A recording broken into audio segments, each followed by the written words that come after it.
I got the topic for today's session, rebuild, and I was told I had to speak, I thought, what do we have to rebuild? And it occurred to me that we have to rebuild Africa. We have to rebuild Nigeria. An IMF report for 2022 says that 19 of the poorest countries in the world are from Africa. That same, we have the World Finance Report, which also tells us that 71% of Nigerians live on less than $1 a day. The World Bank 2022 Poverty Report tells us that Nigeria contributed about 3 million people to the list of poor people in the world. 2022. That's before we had our subsidy removal and before we had the foreign exchange reforms. I'm looking forward to the 2023 report. It will be much more than 3 million. That's my assumption, and I believe we all agree that that assumption must be correct. Because the level of poverty in our country, Nigeria, today has reached an unprecedented level. And the only thing I believe we can do, starting now, is to begin to rebuild. And I believe that it is possible. And that's why my talk is about local content being a driver for Africa's growth and development. I was born in Warri, and like they say, Warri not they carry last. I was born in a Shell hospital because my father used to work for Shell. And in my young days and growing up days, I was surrounded by foreigners. And there was this mentality that for it to be good, it had to be foreign. That orientation was okay. You would believe that when you go into school, get into school, or when you begin to interact with people, the cultural, the culture would change. You were working, your father was working with Shell, so yes, it's a foreign company. But we went to school, and A is for what? A is for what? Not for akara, you see? The culturalization continued. F is for fox, not fufu. Our education was again tailored to make us believe that all things foreign were better than what we had. In the course of growing up in the 70s and 80s, we also had an economic boom. And I hear one of our presidents then said that Nigeria's problem is not money, it's how to spend it. In a country where we did not have superhighways, we did not have basic infrastructure. If we had put those structures down then, I don't think we will be where we are today. My Shell story did not stop with my father working in Shell. At that point in time, over 90% of the leaders in the oil and gas industry were foreigners. And there was this belief that Nigerians would not do the job well. We will not be able to take the oil companies and run it the way it had historically been run. But then a book I like reading says that when they came to themselves, so when Nigerians came to themselves, the staff of the company, the industry, and again, when the people talk about it long enough and the institution supports it, government will have no no option but to create policies to support it. So in 2010, Nigeria passed the Nigerian Oil and Gas Industry Content Development Act, the NOGIC Act. What is interesting about the NOGIC Act is that it began to look at ways for us to retain value in country.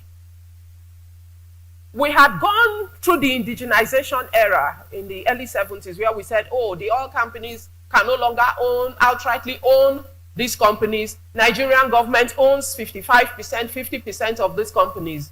But we weren't seeing the value. There was capital flight. Through agitation in the oil and gas sector, when the staff came to themselves and said, these foreigners we see here every day are not better than us. They do not have better degrees. A law was passed and we began to implement the law. We discovered that local content in the oil and gas industry moved from less than 10% to 45%. A deliberate action of saying we need to change our story in this area. Why am I talking about this story?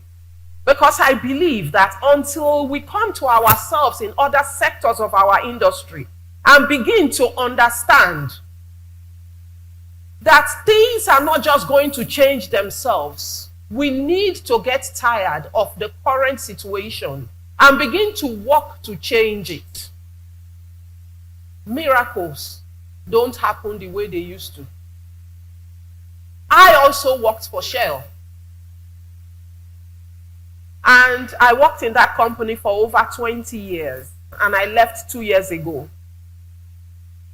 By the time I was leaving 2 years ago, I can tell you that over 90% of the leaders in that company are local.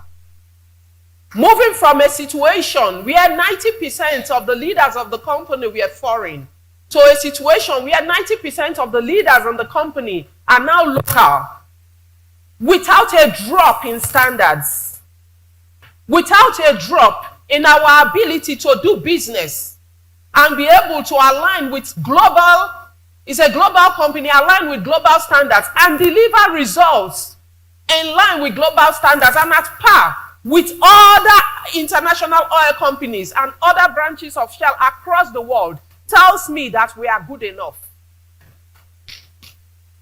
It tells me that we shouldn't allow ourselves to allow other people to define what we can do. It is our responsibility to define what we can achieve. And out of that local content implementation, which stood on a tripod, and that tripod was the people. This call for indigenization was led by the unions in the oil and gas industry. It was supported by the foreign institutions because they believed in diversity and inclusiveness. And then it was adopted by the Nigerian government, which passed a law to also support localization. And today, we have 45% of the activities in the oil and gas sector being implemented by local companies. We have been able to birth a strong local oil business. And I'm going to use the example of Seplat, which I will call one of our foremost indigenous oil companies. It is now quoted in the London Stock Exchange. So we are now exporting our resources, our knowledge, and our institutions out of Nigeria. We have another company, K Global, which is a small contractor dealing on personal protective equipment. Today, based on the local content, they are now a net exporter of coveralls to the West African sub-region. We have a company, Egba Clamps, which produces clamps in line with global standards. And they have all the global certifications because they were supported in this area. A lot of the support in this area has come from the oil and gas industries themselves. But I ask ourselves, if we did not have Nigerians who had prepared themselves over time and were ready to take advantage of the opportunities when they became available, local content would still not have thrived. If we did not have Nigerians in the oil and gas industry who said we are good enough, we are educated, we can upskill ourselves, we can upgrade ourselves, we can become leaders in this sector, and we can lead creditably, and having done so over time, we would not have the success that we have in the local content, in the oil and gas industry. Until we all come to the realization that we are better than this, that we do not need to become the poverty headquarters of the world, we will continue to remain poor. We need to be able to take control of our future, and they have done so in their different areas. And I'm saying that for all of us, we need to do so in our different areas. We need to begin to think, live, and love local content, because that is the veritable pathway to retain value in country.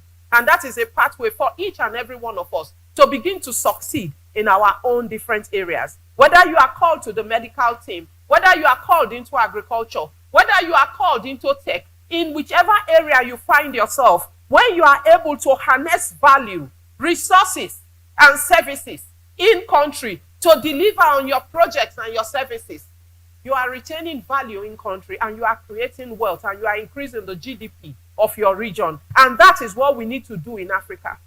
In Africa, we are so blessed. From my estimation, about 60% of the raw materials required globally for production and manufacturing purposes, we have it in abundance in Africa. But what do we do with these natural resources? We export it raw, without adding value. And in the value chain for every product, you would know that 80 to 90% of the value is in the chain, in the processing, in the logistics, in the manufacturing. And that is where we fail, and that is where we fall every single time. For a country like Nigeria, where 90% of her income comes from oil and gas, not to have a single working refinery, tells us the story of how far we have fallen. But it's not a time to lament. It's not a time to cry over spilled milk. It is a time to rebuild. It is a time to resuscitate, to remember who we were in times past. Because the culturalization has made us to lose focus of who we are and who we could potentially be. We are children of the great Benin Empire. We are royalty, and we have royalty flowing in our veins. We have the Songhai Empire. Even God, when he wanted to save mankind, he sent Joseph to Egypt. We need to remember that we are mother of the world, because our continent is a continent that nurtures. That is why you have the diamond in South Africa. You have the gold in Ghana. You have the crude oil in Nigeria, and I could go on and on. What is the mineral you are looking for that we do not have in abundance? But what are we doing to be able to harness the value of these natural resources and create wealth for ourselves and our people, to create a sustainable future for the next generation? As a mother, local content is the way to go.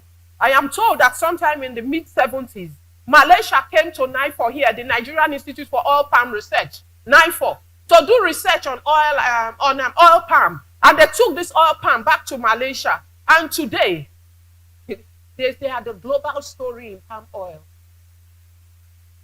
We have let this, our natural resource, die. But if you look at this graph I'm showing you, you would see that Malaysia is making billions of dollars from palm oil. In 2020, they made over $16 billion. And in 2021, they made over $15 billion. But for Nigeria, we are making a paltry $34 million and $58 million, when another country is talking about billions. But today in Edo State, we can tell a story of the Edo State Oil Palm Program, where Okomu, Presco, and Taro farms are doing great things in the oil and gas, in the oil industry. And we are looking forward to a situation where in another 5-10 years, we'll be telling a different story. Because if you look, according to the Central Bank of Nigeria, they said if Nigeria was actually harnessing the potential in oil palm alone, we should be making about $20 billion dollars a year from palm oil. This is in a country where we are making only about $49 billion from crude oil. If we had added palm oil to crude oil, you know where we would be. We wouldn't be telling this story today. What about other sectors in oil and gas? I told you that one of the ways for us to break this chain of poverty is for individuals to begin to do their thing. And we are doing well in other sectors. Albertian came here and wowed us with his music a few minutes ago. Thank you. Well done.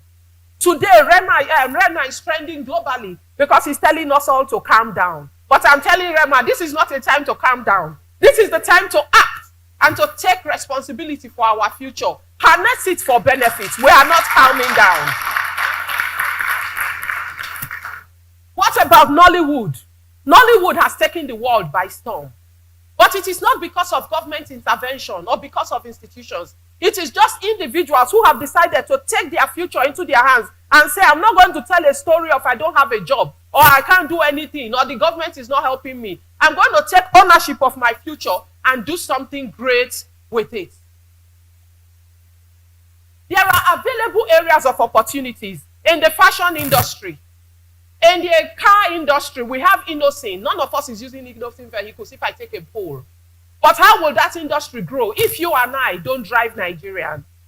In agriculture, that is one of the biggest areas where we have room for growth. I remember as a child, I used to eat canned pineapple. We were privileged, we said. But for a country where we grow pineapples and grow some of the best and we have access to fresh pineapples, why would you eat and import and eat canned pineapple? We still import matches in 2023 and we still import toothpicks, and yet we cry. Oh, dollar is 600, 700, 800 naira to the naira. And it's still growing. It's still growing. It hasn't stopped. I will not be surprised when in the time of my children, in a few years' time, the dollar is 1,500 naira. If we do not break the chain of everything foreign, we will continue to have a problem with our foreign exchange. So where am I going? We can change the narrative.